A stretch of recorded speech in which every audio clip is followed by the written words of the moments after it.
تو ظاہر ہے کہ اللہ نے انسان کو بنایا ہے تو اس کو اتنی عقل بھی دی ہے کہ ہر آدمی اپنی طرف سے اس کی توضیح پیش کرے گا کہ قرابت دار کون ہے۔ لیکن رسول اللہ نے اپنی زندگی میں یہ بھی واضح کر دیا کہ میرا قرابت دار کون ہے۔ آپ سورہ مباہلہ پڑھیں تو آپ دیکھیں گے کہ صاف صاف جب یہودیوں نے حضور صلی اللہ علیہ وسلم کو کہا کہ اگر واقعی آپ سچے ہیں تو آپ اپنے گھر والوں کو لائیں اور ہم بھی اپنے گھر والوں کو لاتے ہیں، آپ اپنی عورتوں کو لائیں ہم بھی اپنے عورتوں کو لاتے ہیں، آپ اپنے مردوں کو لائیں اور ہم بھی اپنے مردوں کو لاتے ہیں اور مباہلہ کر لیں۔ پوری آیت موجود ہے۔ حضور صلی اللہ علیہ وسلم اسلام کی حقانیت کو ثابت کرنے کے لیے حضرت علی، حضرت فاطمہ زہرا، حضرت امام حسن اور حضرت حسین کو لے کے مباہلہ میں جاتے ہیں۔ وہاں یہ فرماتے ہیں کہ اللہم ہا ہولا اہل بیتی، یہ اللہ یہ ہمارے گھر والے ہیں اور ان کو لے کے میں آ گیا۔ آپ پوری آیت پڑھ لیجئے، پوری سورہ پڑھ لیجئے اور پھر آپ جانتے بھی ہوں گے کہ ان نفوس قدسیہ کو دیکھتے ہی جو ہے یہودی بھاگ کھڑے ہوئے اور کہا کہ ان کے سامنے ہم مباہلہ نہیں کر سکتے ہیں، ان کو دیکھی کہ اسلام کی حقانیت ثابت ہو رہی ہے، وہ میدان چھوڑ کے بھاگ گئے۔ اس سورے سے بھی اور اس واقعے سے بھی یہ پتہ چلتا ہے کہ جو قرآن میں اپنے قرابت داروں کا ذکر کیا ہے اس سے حضرت علی، حضرت فاطمہ زہرا، حضرت امام حسن اور حضرت امام حسین آتے ہیں۔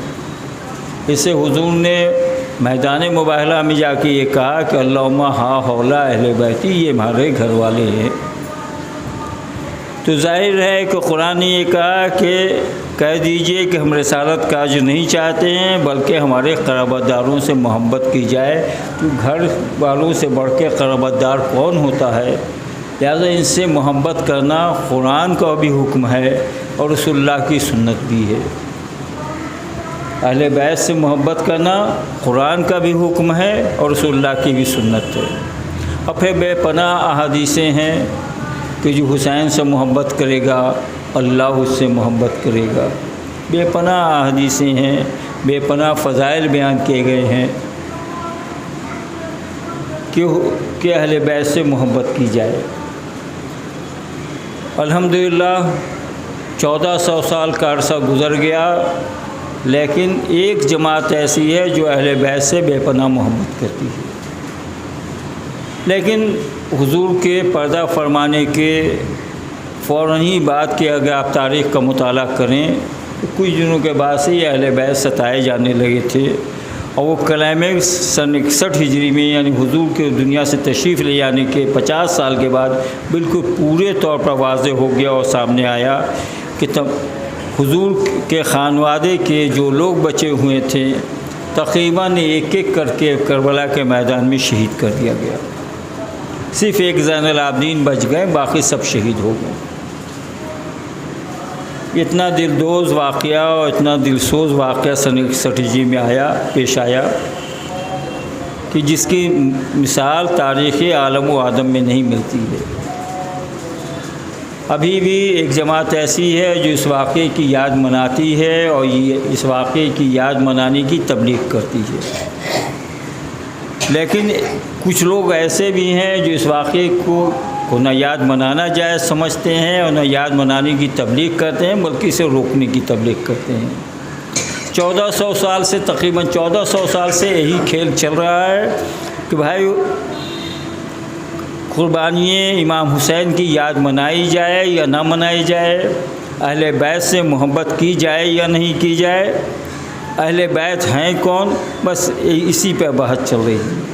اور یہ بحث سب سے تیز ہو جاتی ہے جب محرم کا چاند نمودار ہوتا ہے، سب سے زیادہ تیز ہو جاتی ہے۔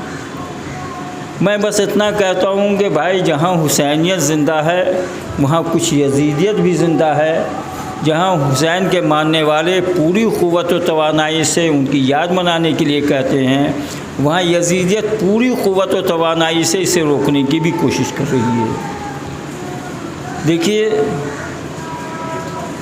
یہ تو حقیقت ہے کہ اس واقعے کی یاد منانا سنت ہے، فرض نہیں۔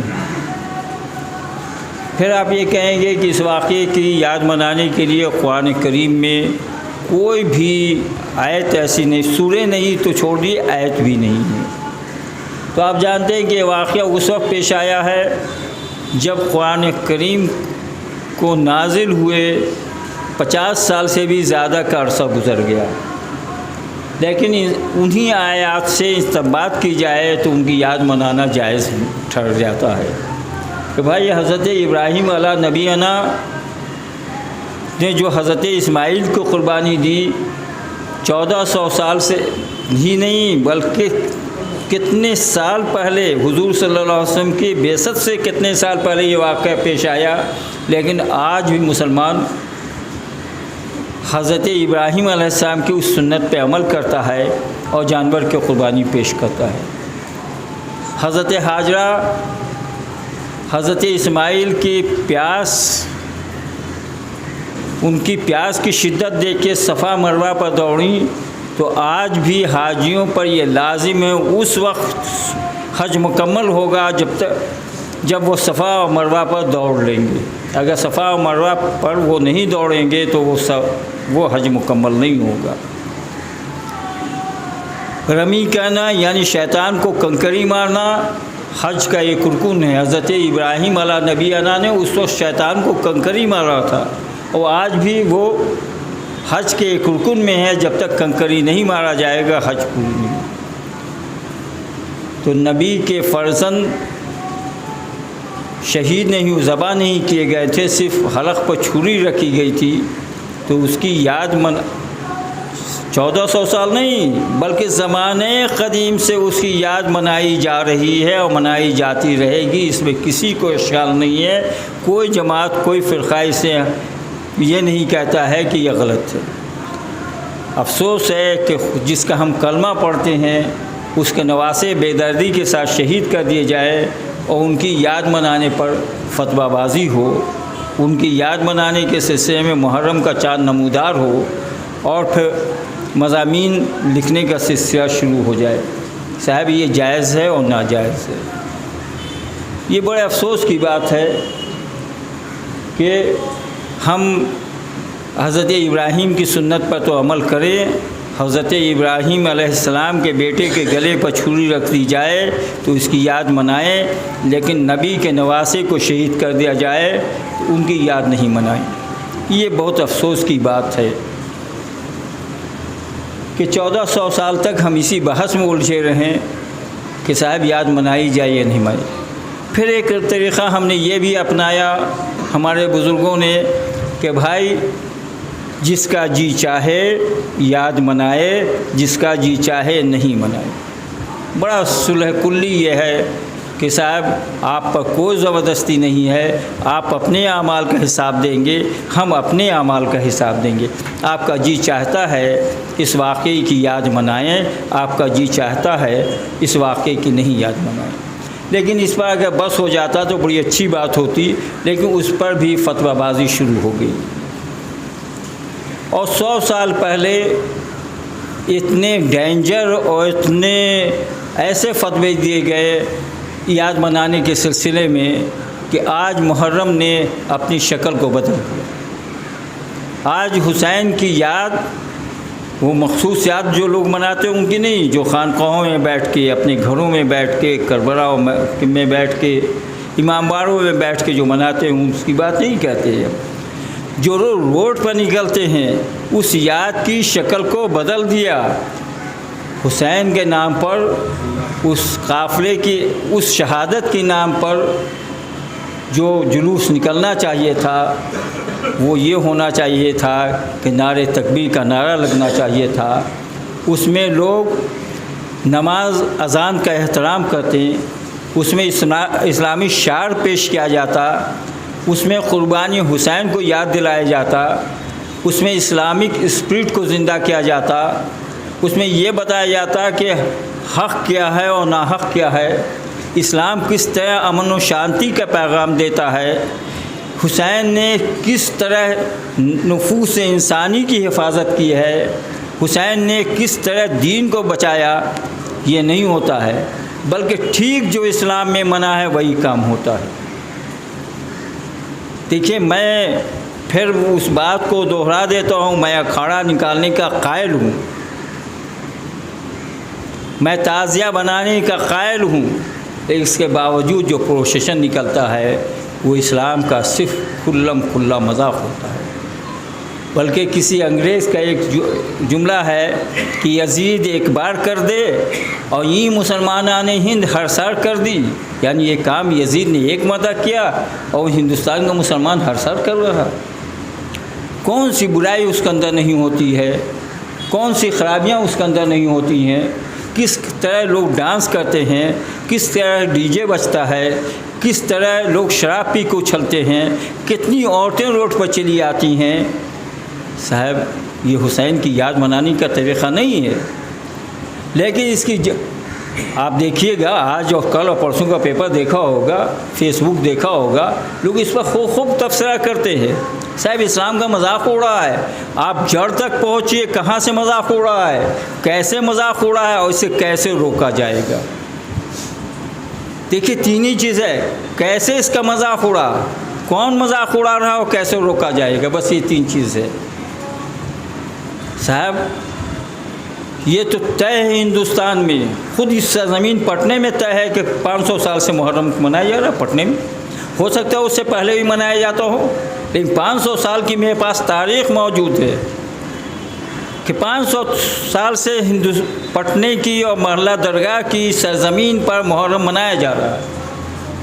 لیکن کیا بات ہے کہ ہمارے بچپن میں بھی اکھاڑے ایسے نہیں نکلتے تھے، بچپن تو چھوڑ دیے، ہماری جوانی نوجوانی میں ہم ایسے اکھاڑے نہیں نکلتے تھے۔ کیوں ایسا اکھاڑا بگڑ گیا، کیوں اکھاڑے میں اس طرح جو اسلامک اسپرٹ کی وہ ختم ہو گیا، غیر اسلامک اسپرٹ شامل ہو گئی؟ بس ایک فتویٰ اس سلسلے میں آیا، اور فتویٰ کیوں آیا؟ انگریزوں کی چال تھی۔ انگریزوں نے دیکھا کہ یہ مسلمان 40 دن تک اپنے ہاتھ کو صاف کرتے ہیں، لاٹھیاں کھیلتے ہیں، تلوار بھانجتے ہیں اور قربانی حسین کی یاد دلاتے ہیں، یہ ہمارے لیے ڈینجر ہے۔ بھائی یہ لاٹھی ہم پر وہ اپنے کو چلا رہے ہیں آپس میں، تو ہم پر بھی تو چلا سکتے ہیں۔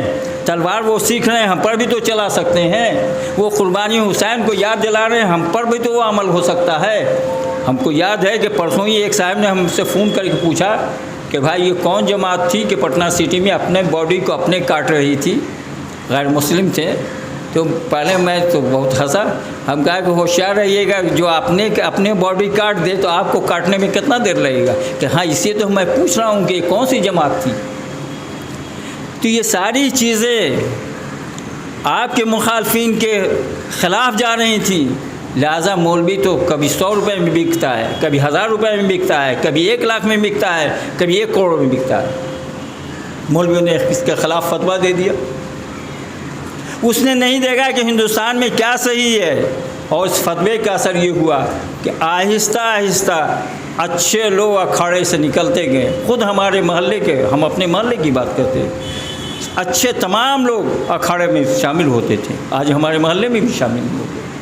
آج وہ اکھاڑے اچھے انداز سے نکلتے اسلامی شعار کے ساتھ، جس میں اس محلے کے اچھے لوگ آتے ہیں۔ آپ لوگ مجھ سے زیادہ اس روڈ میں دیکھتے ہیں کہ دیکھیے چمرڈوریا کے اکھاڑے میں کوئی بینڈ باجا نہیں بجتا ہے، اور اگر بینڈ باجا بجتا ہے بھی تو ماتمی دھن بجتا ہے، اس میں کوئی ہلہ ہنگامہ نہیں ہوتا ہے، کوئی اچھل کود نہیں ہوتا ہے، کوئی عورتیں نہیں ہوتی ہیں۔ نوزکر ٹرے کے امام باڑے اکھاڑے میں آپ دیکھیے گا لوگ ٹوپی پہن کے آتے ہیں، کوئی ہنگامہ نہیں ہوتا ہے۔ بیگم صاحب کا اکھاڑا آتا ہے، بڑی شائستگی کے ساتھ آتا ہے، گرچہ اس میں بینڈ بجتا ہے لیکن ماتمی دھن بجتا ہوا آتا ہے۔ اس سے اور بھی ایک اکھاڑے ہیں، آج سے میرا خیال 10-12 سال قبل یہ بات ہوئی کہ ایک یہاں خانقاہ ہے بارگاہ عشق کی تکیہ، ان کے محلے سے اکھاڑا نکلنا بند ہو گیا۔ مجھے بھی بلایا گیا، اس میں انہوں نے بلایا کہ بھائی یہاں اکھاڑا نکلنا بند ہو گیا ہے۔ تو میں نے پوچھا کیوں بند ہو گیا ہے؟ تو لوگوں نے کہا کہ بہت بدتمیزی ہوتی ہے۔ تو میں نے کہا کہ شاہ صاحب اگر آپ اکھاڑے میں چلے جائیے گا تو بدتمیزی نہیں ہوگی۔ شاہ ابو صاحب آپ کو عمیر بھائی وغیرہ جانتے ہیں، شاہ ابو صاحب بڑے جذباتی آدمی تھے، ان کا ہاں یہ صحیح ہے، خود ٹوپی پہن کے پٹنہ سٹی سے یہاں تک آئے، پورے اکھاڑے میں صرف لوگ نوحہ پڑھتے ہوئے آئے، نماز کے ٹائم رک گئے، لوگ نماز پڑھ لیا اس کے بعد آگے بڑھیں۔ اگر یہ شروع ہو جائے گا، ماتم کرنے سے نہیں ہوگا کہ ایسا اکھاڑا نکل رہا ہے۔ جو لوگ ماتم کرتے ہیں ان کو ان دونوں چیز پر پہلو پر غور کرنا پڑے گا کہ اکھاڑے خراب کیوں ہوں، اس کو اچھا کیسے بنایا جائے۔ ظاہر ہے کہ میرے ہاتھ میں جو چیز آئے گی ہم اپنی طرح کریں گے، لیکن وہی ایک چور اور بدماش کے ہاتھ میں، زمانے کے نوجوانوں کے ہاتھ میں، نئے فیشن کے لوگوں کے ہاتھ میں آ جائے گی، وہ اپنے طور پر کریں گے۔ آپ دیکھیے گا کہ ان مسجدوں میں جس مسجد کے صدر اور سیکریٹری عالم دین ہوتے ہیں اور محتاط ہوتے ہیں تو اس مسجد کا انتظام کچھ الگ ہوتا ہے، لیکن آج کل تو یہ بھی ہے کہ مسجد کا سیکریٹری دبنگ آدمی ہو، لیکن جس مسجد کا صدر اور سیکریٹری دبنگ ہو جاتا ہے، دبنگ آدمی کو منتخب کیا جاتا ہے، اس مسجد میں تو 5 منزلہ اور 10 منزلہ بن جاتی ہے، اے سی لگ جاتے ہیں، ٹائلس لگ جاتے ہیں، لیکن اس کی روحانیت نکل جاتی ہے۔ اس لیے جو لوگ اس پر رو رہے ہیں، اور جو لوگ کیا ہم آپ بھی اس کے ذمہ دار ہیں، ہم لوگوں کو چاہیے کہ اسلام کا جو سر عام مذاق اڑایا جا رہا ہے اس کو کسی طرح روکا جائے۔ ہم فتووں سے ڈرتے ہیں کہ بھائی فلاں مولوی کا فتویٰ ہے کہ اکھاڑا نہیں دیکھا جائے، ان کے والد نے نہیں نکالا ہوگا، ان کے دادا نے نہیں دیکھا ہوگا، ان کے پردادا نے نہیں دیکھا ہوگا، اکھاڑے ہاتھ سے نہیں نکل رہے ہیں۔ اب بہت مزیدار واقعہ ہے، سن لیجئے۔ اکھاڑے کو لوگ تیمور لنگ سے جوڑ دیتے ہیں، تیمور لنگ نے نکالا تھا اکھاڑا، اس نے اور واقعہ یہ بیان کرتے ہیں تیمور ایک مرتبہ بیمار پڑا، وہ کربلا معلیٰ نہیں جا سکا، وہ پریشان ہونے لگا تو درباری نے یہ کہا کہ اچھا ہم کربلا ہی کو یہاں اٹھا کے لے آتے ہیں، اور تعزیہ ایک بنی اور وہیں سے کھڑا شروع ہوا۔ ہمیں تو ہنسی آتی ہے اس عقل کے پٹ پر کہ صاحب ایک تو تیمور لنگ کے مطلب ہی ہے لنگڑا، تیمور لنگڑا تھا، اور یہاں سے ہندوستان سے عراق کتنا 1000 کلومیٹر ہے، اور اس زمانے ہوائی جہاز نہیں تھی، ٹرین نہیں تھا، بس نہیں تھی، گاڑیاں نہیں تھیں، پیدل کا سفر تھا، اونٹ اور ہاتھی کا سفر تھا، گھوڑے کا سفر تھا، کتنے دن میں پہنچتا؟ بہت کم، سوچئے بہت کم، 6 مہینے میں پہنچتا، 6 مہینے میں جاتا اور 6 مہینے میں آتا، تو حکومت کب کیا اس نے؟ ہمارے یہاں تو یہ ہے کہ اسلام کی تاریخ اس قدر توڑ مروڑ کے خود مسلمانوں نے پیش کی ہے کہ نئی نسل کو ہم سمجھا نہیں سکتے ہیں۔ پوری کی پوری اسلامک کو توڑ دیا گیا ہے۔ اگر اس کے سامنے صحیح واقعہ بیان کیجیے وہ جلدی اعتماد نہیں کرتا ہے کہ صاحب ہم نے تو بچپن سے یہ سنا ہے، کہاں کی بات کہاں ملایا؟ بھائی تازہ تو حضور صلی اللہ علیہ وسلم نے خود اپنے ہاتھ سے بنائی تھی، میں نے کئی ایک مرتبہ بتایا ہے۔ تو جناب والا تازہ میں ضرور شریک ہوئیے، اور آپ کے شریک ہونے سے یہ ہوگا کہ وہ جو روڈ پر طوفان بدتمیزی ہو رہی ہے، جو اس کا مذاق اڑایا جا رہا ہے اسلام کا، وہ رکے گا، نہیں تو آپ بھی ذمہ دار ہوں گے، ہم بھی ذمہ دار ہوں گے۔ اسلام صرف مسجد میں نماز پڑھنے کا نام نہیں ہے، نماز تو بالکل فرض ہے، لیکن صرف نماز پڑھ کے آپ کی ذمہ داری ختم نہیں ہوتی ہے، بلکہ آپ کو سماج اور معاشرے کو بھی اچھا بنانا ہے۔ اسلام کے خلاف جو تحریکیں اٹھتی ہیں اس کو بھی دبانا ہے، اس کو صحیح کر کے پیش کرنا ہے، تبھی آپ پکے اور سچے مسلمان ہوں گے۔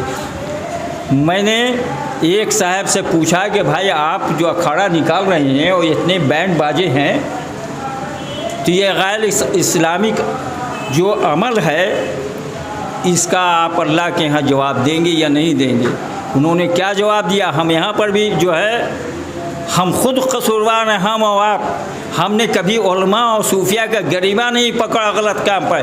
اس نے کہا کہ فلاں خانقاہ میں نتیش کمار کے قد آدم تصویر لگی، آپ نے روکا، فلاں خانقاہ والے جا کے راکھ پر فاتحہ پڑھا، آپ نے روکا، فلاں مولوی نے یہ کام کیا، آپ نے روکا، فلاں مولوی نے یہ کام کیا، آپ نے روکا۔ آپ صرف مجھے پر پابندی لگاتے، ان لوگوں کو روک دیجیے تو ہم خود رک جائیں گے۔ یہ یہاں پر بھی ہمیں سترک رہنا پڑے گا۔ دیکھیے اسلام اتنا ہی نہیں ہے، برے پر خاموش رہنا بھی برا اس کا ساتھ دینا ہے۔ ہم بار بار یہ کہتے ہیں علماء اور صوفیہ کو سدھرنا ہوگا تو عوام سدھرے گی۔ خدا کے لیے وہ اسلام جو پیغمبر اسلام نے لا کے دیا ہے اس پر عمل ہونا چاہیے، اور اسی کو رائج کرنے کے لیے امام حسین نے قربانیاں پیش کی تھی۔ آپ تھوڑے سے میدان میں آ جائیے تاکہ امام حسین کی سنت پر عمل بھی ہو جائے اور اسلام بھی محفوظ ہو جائے، اپنی تازگی کے ساتھ زندہ رہے۔